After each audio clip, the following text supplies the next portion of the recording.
going to be talking about southern stingrays. Here's a southern stingray I saw out kayaking right here in the Gulf. Now these rays can get to be 6.5 feet across and 200 pounds. There are reports of them getting as large as 800 pounds. Those flat bodies allow them to live most of their life on the bottom, where they can hide from predators by burying in the sand and cruise for food. We're still learning all kinds of exciting things about southern stingrays. In fact, we don't even know exactly how long they live or their growth rate. These right here are some barbs from between 75 and 100 pound southern stingrays.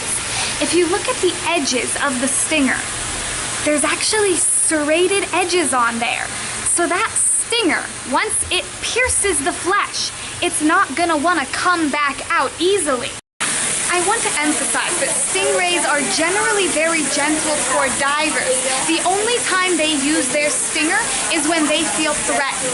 For example, when they get stepped on at the beach. To avoid stepping on a stingray, all you have to do is shuffle your feet along the sand instead of taking big steps that might crush a stingray. Southern stingrays hunt in these shallow coastal waters. Let's see if we can jump in and find any digging up their dinner. Here's one now, and it looks like he's got something down in that sand. Watch how he uses his wings to flap and move the sand to expose that animal. It's probably an invertebrate or small fish. A stingray's eyes are on top of his head and his mouth is underneath, so he can't see what he's eating. However, he can find his prey through electroreceptors called ampullae of Lorenzini.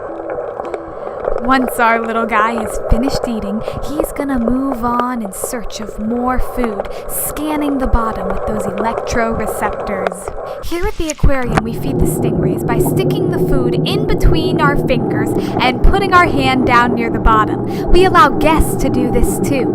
That way they get to experience just how adorable and gentle these animals can be.